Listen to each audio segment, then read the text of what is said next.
What's going on? What's going on? What's going on out there? Welcome back again. It's the Franchise guy, or aka the Franchise kid. Back at it again here. Get my NFL takes. Welcome to the Franchise. I know it's been a little minute here and everything, but now we into the playoffs for the NFL. So I just want to tap into it. It's been a little minute for me. Trying to catch up with the games, end of the season. A bunch of other things. Trying to get an order behind the scenes. But that's personal shit. But, I just want to get into these takes right now for the NFL playoffs in 2025. So, Happy New Year to everyone out there. We're going to see who's going to make it to the big game. And just talk a little bit about, the first round, the wild card round of the playoffs being completed at this time now. So, let me get right into it. Try and get, nice, quick, short, and sweet. You know what I mean? And just talk about some of my takes of what I think of what happened over the past weekend in the first round of the wild card. Simple and easy. We already see with the Bills-Broncos game. I mean, we knew that was going to be an easy one for the Bills. Just a good little ramp-up practice game for them for their first game in the playoffs against the Broncos. Despite the Broncos, like I said, I was saying, I really wasn't buying what they were selling. And didn't think that they were capable of being, a playoff team like that. But down the end and down the stretch, Bo Nix and the defense and, some of the guys he got with him on offense, they took care of business. Bengals got knocked off, had too many losses early in the game, even though they tried to come back and make a good stretch in the end of the season. But Broncos really got in there. But we knew that them playing the Bills, they were going to get smacked. Josh Allen having a MVP-type season. Statistically not better than LAMAR's, but as far as, how he's been playing over the years and his impact in this season right now. And what you see with Owen Oz in the game, not just statistically, you can make the case that he's MVP also. But you knew this game was going to be easy. Real easy smackdown for them. Beating the Broncos 31-7. So there goes that. I don't think we're going to have too much to talk about until the end of this week coming up, which is probably going to be a little bit crazy because it's going to be, the Bills versus the Ravens now. The other game after that was really, a blowout. Texans-Chargers. What's funny is it seemed like to me there were people out there talking like, the Chargers should win this, Jim Harbaugh, he that dude, he that nigga, and all that. He coming back, he know how to coach, all this extra shit. I heard a lot of that, and I ain't gonna hold you. I was thinking that for myself, leading into the game. Like, the Chargers might win this one, probably by a few points. But then I changed my mind real quick and was like, nah, the Texans gonna win. They still well coached. D'Amico Ryan is still that nigga. Their defense is still good. They got playmakers, some young boy playmakers on the other side there, and they got some vets on the edges. They got a vet on the edge too, and a young boy also in the second year off the edge. Who's gonna do his thing, and Will Anderson and Danielle Hunter. So it was funny because that last minute I changed my mind on that, thinking about the coaching with D'Amico Ryans and that defense. And still having a little faith in C.J. Stroud. And I actually put up a bet for that and won that, choosing the upset for the Texans to win. And, I did Texans to win in a couple little prop bets for the first quarter that hit. That McConkey hit on his numbers I put down. Nico Collins hit on his numbers I put down. So, I was happy that I picked the upset and picked those players to really go off and do their thing. As Lad McConkey was... Yeah, he put up the numbers, but outside of the Chargers offense, they ain't really have shit going on. They ain't really have nothing shaking. Josh Herbert just really shit the bed, throwing picks all over the place. But, the Texans, ball hawking defense. You got Derek Stingley Jr., getting 2 picks in the game, some pass deflections. He's really balling out there, showing that he was worth that top pick a few years ago. And, that's another corner that's way better than who everybody still thinks as far as covering and everything like that. Another corner out there who's in the playoffs, that's better than a guy like Sauce Gardner, wherever the fuck he's at, doing whatever the fuck he's doing with no picks. And we just spoke about the last game with the Bills and Broncos. You got PS2 in there, even though he had a little bit of a hard time in that game, but it's about Derek Stingley right now. 2 picks right now. Let's see if he can keep it up, stay hot in the next round versus the Chiefs. Also, you had the ball hawking young boy. I think Bullock out of USC at safety, made a couple plays on the ball. But the Chargers, Justin Herbert, shit the bed. He wasn't ready for this one. And back to what I was saying, Jim Harbaugh he's a great coach. You know what I mean?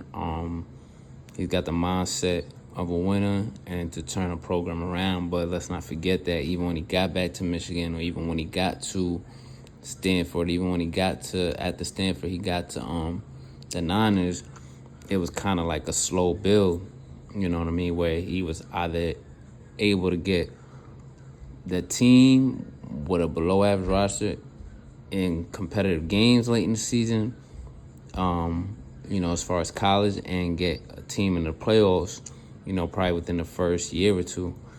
So, shout out to him for that. But this is still the same exact roster for the most part as last year, minus key playmakers on offense. You know what I mean? They have some defensive players that are vets still doing their thing and producing, and some new guys that you probably never really heard of before the season really going off too and getting their numbers and contributing. But on offense, outside of Ladd McConkey, J.K. Dobbins, whoever else, there really wasn't enough firepower.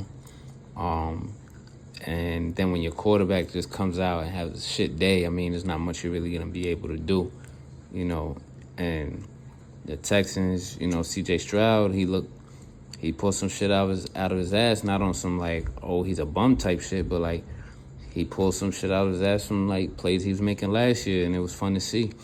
It was a good thing to see, and like I was saying, Jim Harbaugh, great coach and all that, but DeMeco Ryans been here before. This roster before wasn't there last year, as far as the Chargers.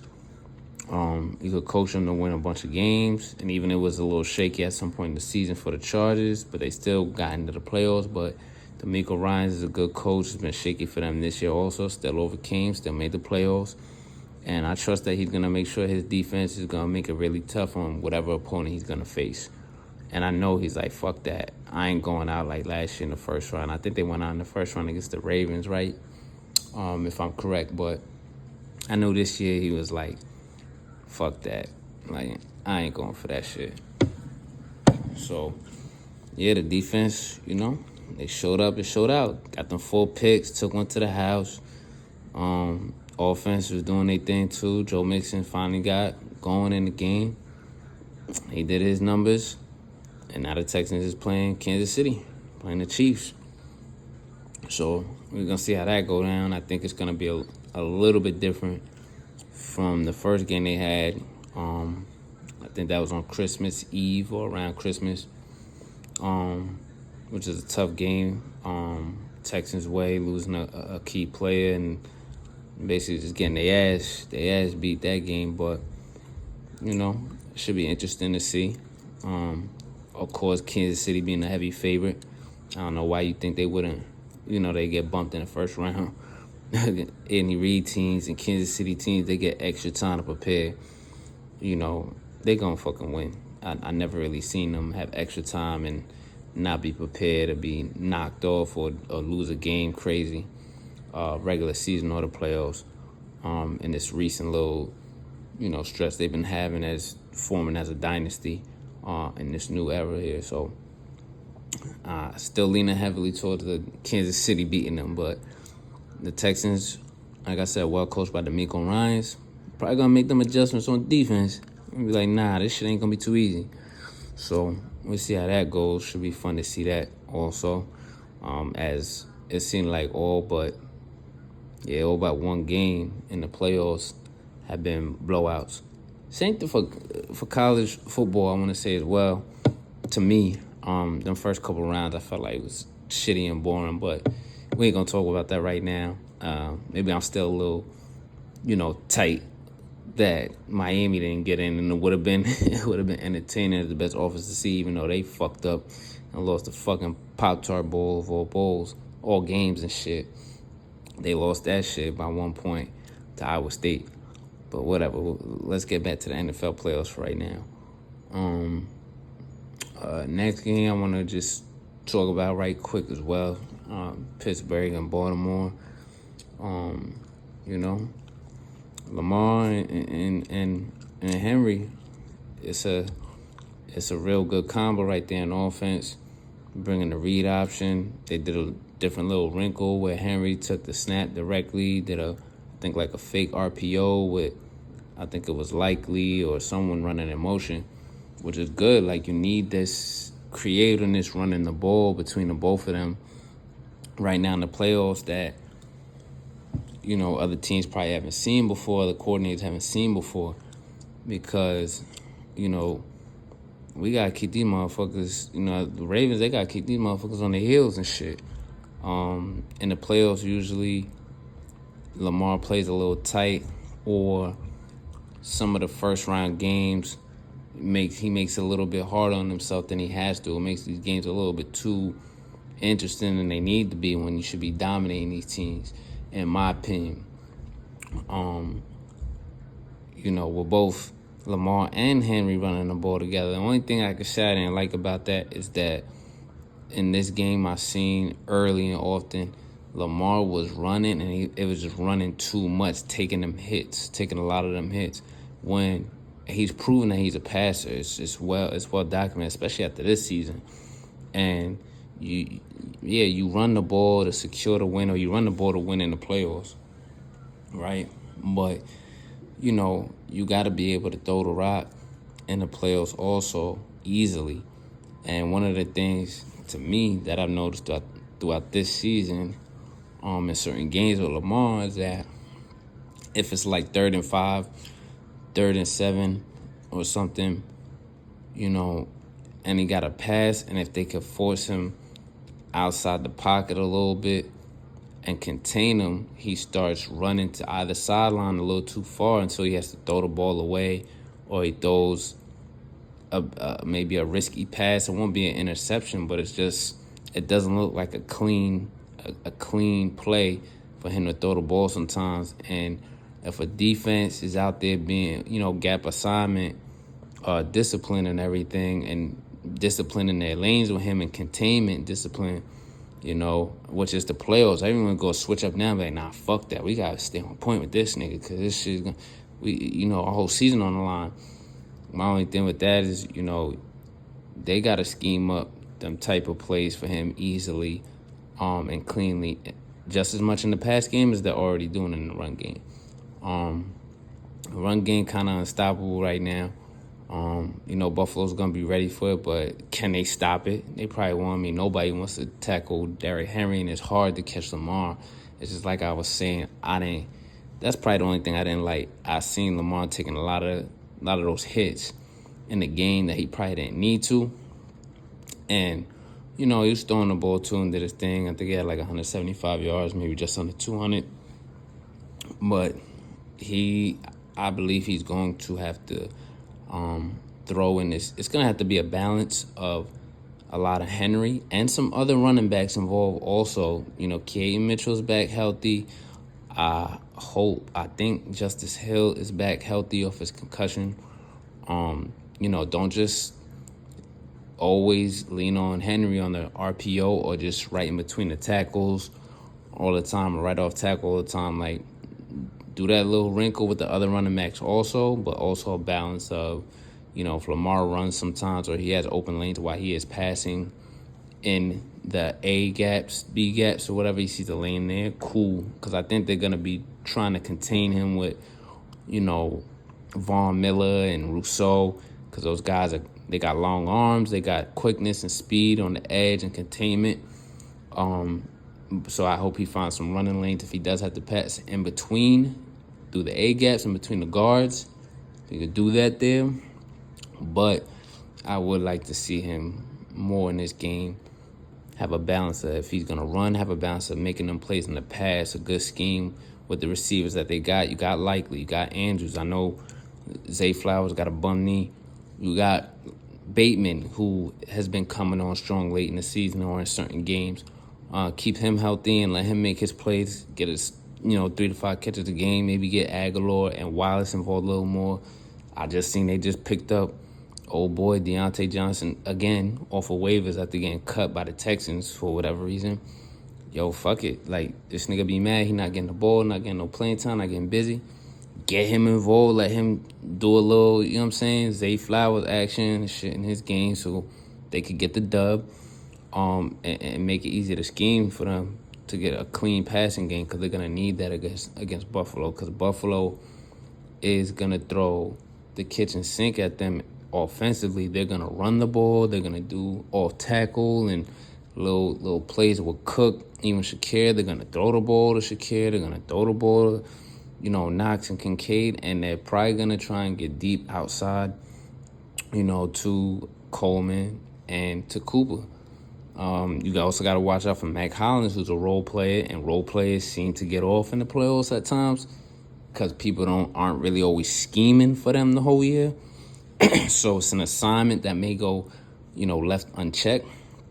And then the other dynamic is that, Josh Allen can run his ass off too, especially right in between the guards. You contain him. He could get outside the contain, but he's a big enough dude. He like Derrick Henry also. He's 6'5". He's a big enough dude that, he get moving and pick up steam in between them guards when he runs loose. Nobody really wants to tackle him. And he can get around the bend. He can get around the edge there outside the pocket and run for a few first downs. So, Baltimore's defense has to be ready for that, just like the Bills' defense has to be ready for Lamar. But it's more about the scheme and execution of both the offenses in this game, I believe. More so the emphasis on the Ravens. Because if the Ravens do not execute and do not really, if they don't execute on offense and scheme successful plays that are clean to pass from the pocket or pass from wherever they need to pass from Lamar and get it to their playmakers or get it to receivers by committee or their playmakers and Andrews and Likely, then it's going to be a rough day out there for them. The Bills, they're going to execute for sure. The Ravens' defense is still good. They've been way better in the second half of the season. But it's just the fact that, in the playoffs, I could still see them making some boneheaded mistakes sometimes or some blown assignments, because not just in these last few playoff years, it's Lamar that gets tight and gets in his head sometimes. Sometimes you see them Ravens defenses, they, not that they get tight, but they get they puff up their chest so much that it's like they not focused. There's a miscue, and then they start kind of going at each other, and they start getting pissed and going at the other team, getting unnecessary penalties and flags, and they start losing their cool. So I feel like I've seen that in the past couple seasons in the playoffs with them too. So all I'm really saying is that Baltimore got to come together and put everything together on both sides of the ball and execute and stay focused and be on point if they're going to come out with the W here. Then on the flip side, like I said, the Bills, I just know they're going to come out throwing everything at them and using every resource, every play they got on offense. So they're going to come with that and really try and execute from start to finish. But their defense been getting smacked in the run here and there against some teams, and they've been getting smacked in the pass a little bit too from some certain teams. But their defense that could also, when they tighten up and execute, they could actually make fucking plays. But they got to put it all together also as far as their defense, and now Von Miller is actually, they said, the reporter, they've been saving him up, even reading up to get his energy right, and resting for these games. That's what he's there for, so we'll see. They put it all together. It's going to be a really, really, really interesting and fun one to watch. between two elite quarterbacks in the AFC. The only thing that's, you know what I'm saying, there's some bullshit about it, that whoever loses, you know what I mean, they're going to be talking shit about them in the media all day, every day. But we know for sure, we know good and damn well that if it's Lamar, they are going to malign this nigga for like the whole all season, for like fucking the whole rest of the year. Probably all the way into the next the fourth game of next season. They gonna be on this nigga ass, so he ain't this, he ain't that, nigga, da-da.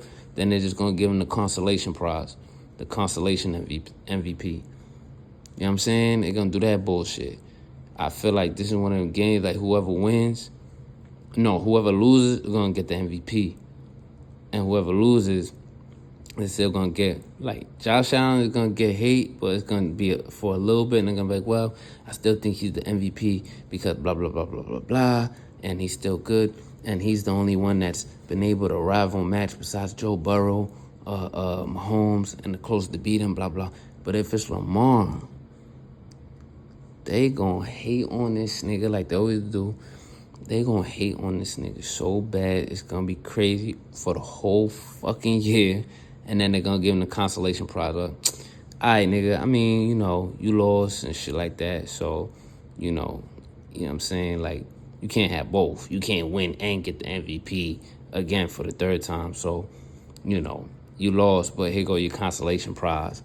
Because you did lose to Josh Allen, who should get the MVP, but he about to play Mahomes and probably go to Super Bowl. He probably got a better chance than you anyway. We trust that nigga more than you. So he'll have the MVP for just the regular season, but the playoff shit, this shit ain't for you.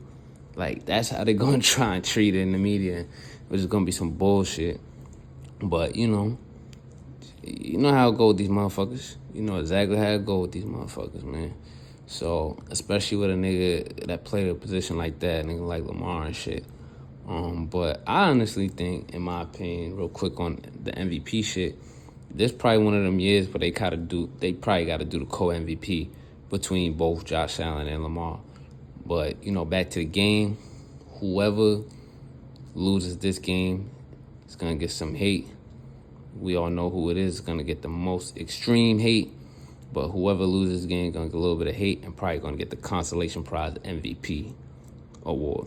So, shit, there goes that with that game. Now let's move to the Vikings and the Rams. And speaking on MVP candidates, Sam Darnold, man. That nigga shit the bed the last few weeks. Crazy. Turned back into the Sam from the Jets. Like, they turned him into holding the ball too long and shit. Not trusting his eyes. You know, trying to make crazy plays. And, I mean, his offensive line ain't really doing no favors neither, though. Because it's not just about the quarterback. I mean, shit. I didn't know that, you know, it was just supposed to be all the quarterback just to win a playoff game. It takes the whole team, which, you know, from what I seen watching that game, it looked like the defense was doing their part, holding up a little bit solid and shit, because the Rams was kind of having a tough time a bit. But that offensive line was letting Sam get fucked up. 9 sacks? Crazy. And he was getting fucked up back there. But at the same time, I won't lie, like, nah, this big boy football now, nigga. This ain't no Jet shit. This ain't no Panther shit. This ain't no, last couple games with the Niners shit.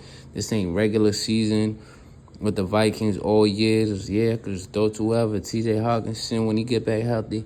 I could just throw it to Jay Jettis for the first 8 games until they catch on to that.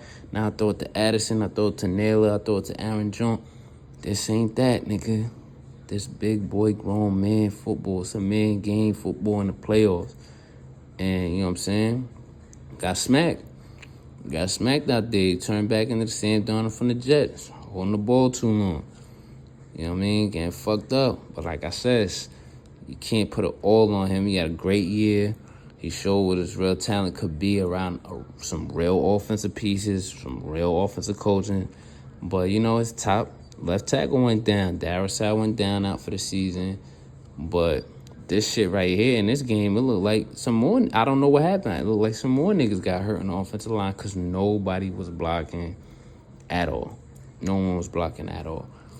And then on the flip side of that, I'm just saying to myself, just watching the game, I don't know what their game plan was or nothing like that, but just watching the game, for me, seeing with my eyes, it looked like they plan was, we just going to try and force feed our best players the whole time. Meaning, we're going to keep just running Aaron Jones between the tackles. When he get tired, give it to Akers. But other than that, we're going to force feed it to Justin Jefferson all the time. And then when we get, when we get a little tired of that, we're just going to throw it to Hawkinson. And them niggas was covering that shit. They was on that shit. I mean, what happened to plays to scheme up for Jacob Naylor at the slot?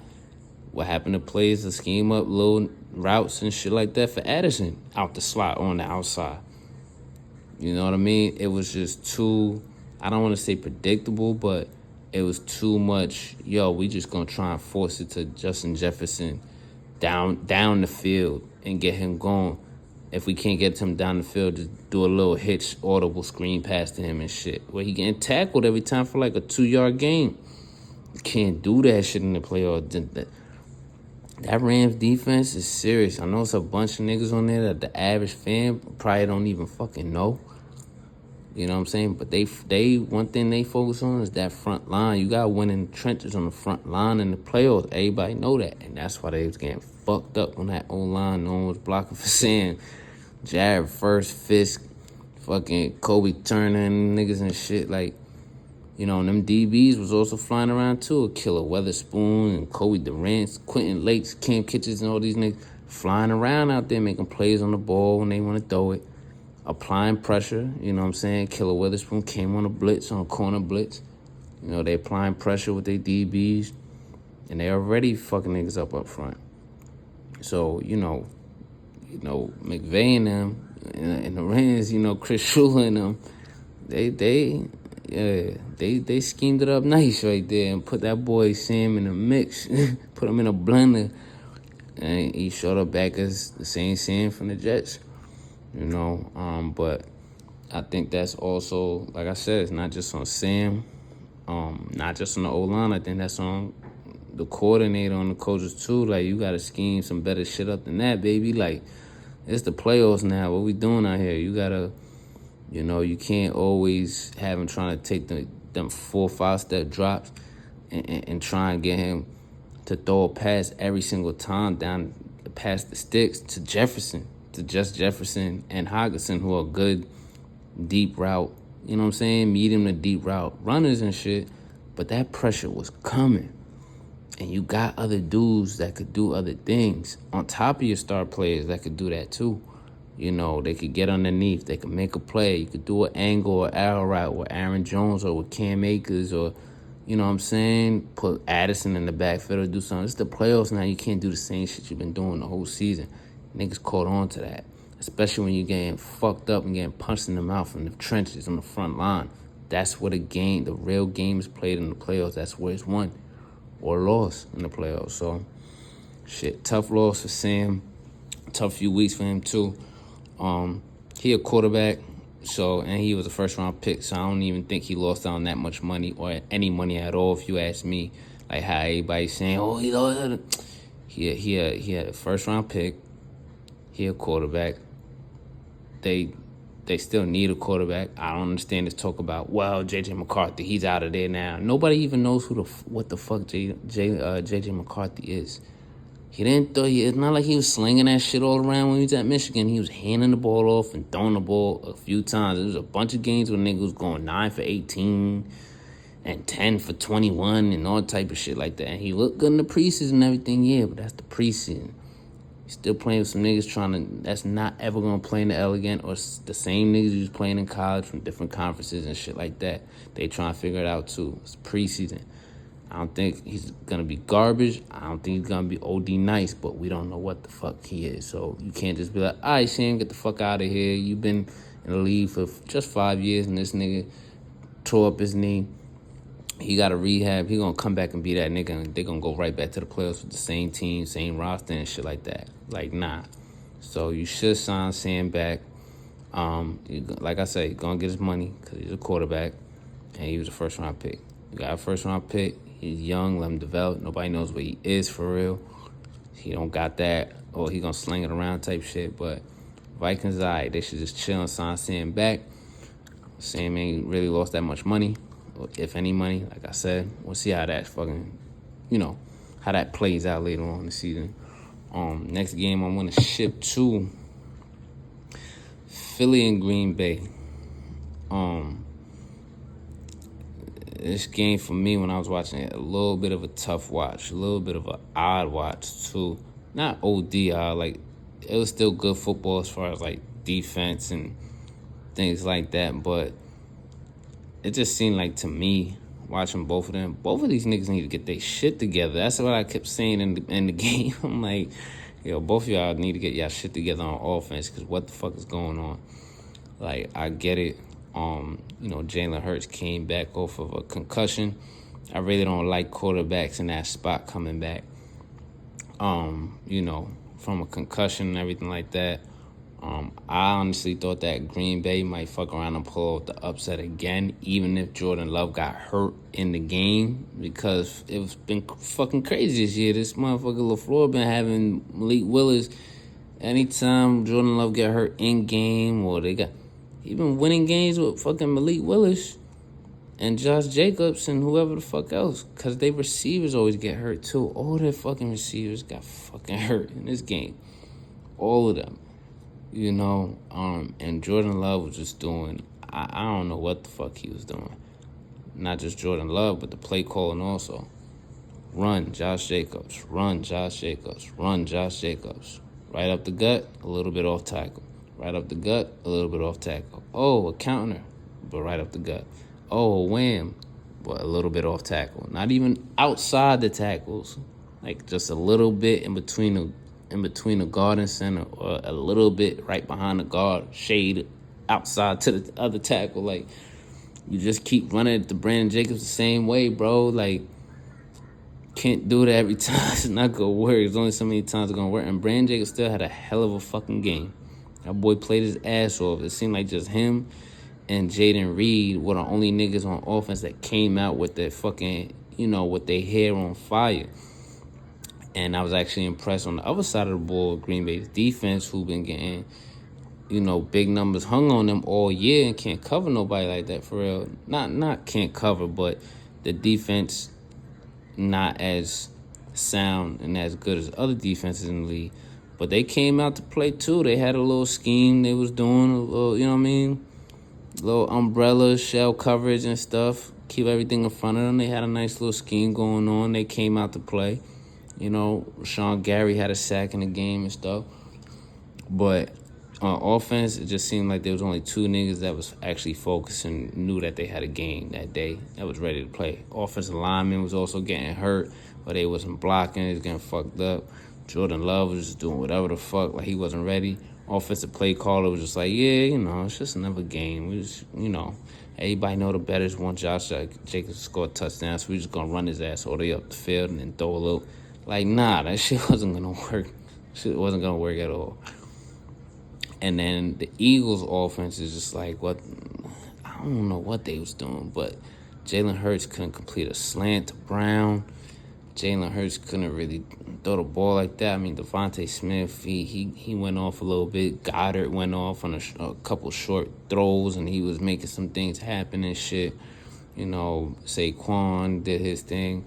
But Jalen Hurts, man, I'll give you a little excuse for the concussion shit right now, but even during the year, I'm like, what's good with you? Your throwing game is fucking trash this year, and you can't even complete a slant route to A.J. Brown when you got the open one-on-one. I said, one-on-one, go deep, go throw the Brown. They did a slant, he was still open, and he threw it at his feet, skipped the ball there, so, I mean, only thing I want to say from that game is just, both of them need to get their shit together. Obviously, Green Bay did not pull up the upset, did not win. They out of there. Philly still had a good win, convincing win in the end when it's all said and done. Convincing that talk about the end of it, they could have won by more. Had some game sealing pick in the end. Quentin Mitchell, Slay had his interceptions, but they gotta get their shit together on offense in the next round. And who they play? The Rams. Rams got a good defense, but fuck that. They're going to Philly. They're going to be outside. It's going to be crazy. We'll see how that goes. It might be an ugly win for Philly. Well, it might be interesting, but more than likely an ugly win for Philly, but we'll see. And last, Tampa Bay and the Commanders. All I really want to say about this game that I'm proud of, because I only caught the whole second half at the work. I'm glad about this pick of mine. I was right. I was right. Everybody was on the Buccaneers. The Bucks good. And I get it. Baker is nice, does his thing, all that. Good season. Mike Evans, blah-de-blah. But that Bucks defense ain't been 100% all the way healthy all year, and they don't really get pressure like that. Then I'm also remembering that, Dan Quinn is a pretty solid, good coach. So he gonna coach him to, really battle and fight. And then, Jaden Daniels is just, you know what I'm saying? He the Wiz Kid Rookie of the Year here. So I'm I don't know, something about him. He probably might pull this shit out. And my pick was right. And people were saying, people was telling me at work, nah, the Bucks going, you crazy. Why you think the Commodores going to win? It's I don't know. I just got a feeling. Dan Quinn a good coach. Jaden Daniels doing some crazy shit. We'll see what happens. But my main thing really was on that defense. They all haven't been healthy at the same time. They're starting cornerback, Jamal Dean. He came back from injury and got hurt in the game again. Winfield's just coming back, and he been so-so this year, I've been hearing. The offense on their side, I knew the offense was going to do their thing, but I just had a feeling it was going to go down to the wire, and Jaden Daniels just been good in those type of games when it come down to the wire. And what it came down to in the end with Tampa Bay is miscues. The fumble on the reverse by Baker. I think on that one, too, me personally watching the game and just trying to really analyze how I look at football and everything, I think that I can't put the blame all the way on Baker like that. I think that the receiver that was in motion or doing the jet motion was running too fast. He didn't know where he was at. The time was off with the snap, so that's a miscue with the center. And it looked like the way that Baker held the ball out there like that and let it go, that the receiver was supposed to get the ball, and he wasn't even paying attention. He was running so fast. He probably thought, well, it's an option. He ain't going to hand it to me. I'm a rookie. He's a rookie. It's a playoff game, so he probably RPO it and hand it to the running back or do some whole other crazy shit, and I just keep running. You know what I'm saying? So he probably wasn't using the awareness to be no, it's coming to me. And then the center, I think, snapped the ball a little bit too late, who's also a rookie, Barton, out of Duke. You know what I mean? So I think it was all fucked up there. And that's what really, pushed Tampa Bay over the hump, really to win. Even though they still should have been, they went for it on fourth down twice in the red zone. And that last play, they should have been stopped. And Jaden Daniels he made a better play. He made a good throw. And that nigga should not have been that open in the back of the end zone like that for a touchdown. And then the other miscue right after that, Tampa Bay starts just smooth gliding down the field on them. They about to score another touchdown. And the center snaps the ball when no one else moves on a 3rd and 1, where they basically in the red zone about to score. The rookie, Cody Barton, another rookie again, snaps the ball and no one moves. Now Baker's yo, what the fuck? Or miscombobulated. He hands it off, and it's a tackle for a loss. Now they got to go for the field goal. Tied up 2020. What's Washington do? Go to get the ball, go down the field and shit. Hit the, now time is in a crunch. And I didn't even know. I was oh shit, I thought they had more time to play. They going downfield, they moving the ball, they in field goal range. Banks the shot in there. Shit, a win is a win. But like I said, with that one, I'm most proud of my pick. That I picked the Commodores for that upset because I believe in a rookie quarterback as good as Jaden Daniels to pull that one off. But you know, tough for the Bucks. Good team, good quarterback, good offense. But the miscues at the end of the day really fucked them up with them rookies right there. You know, and they'll learn from that. They'll be ready for next year. It's been tough, but at least they got in there because at one point in the season it looked like they wasn't gonna get there. So you know, with all that, it should be real fun to see what this next round is gonna be like and how that's gonna shape out for this weekend coming in. So you know, I'll try and get into that and come right back with another video if I can on that with the second round of the playoffs on both sides. It's definitely gonna be fun to watch. You know, once again, it's the Franchise guy. Anybody listening out there, I appreciate you for tapping in. You know, I'm gonna keep trying to be a little bit more on this and tap back in as soon as I can. You know, do what I do like I do it for TV. You know, welcome to the Franchise. Y'all out there be easy, yeah?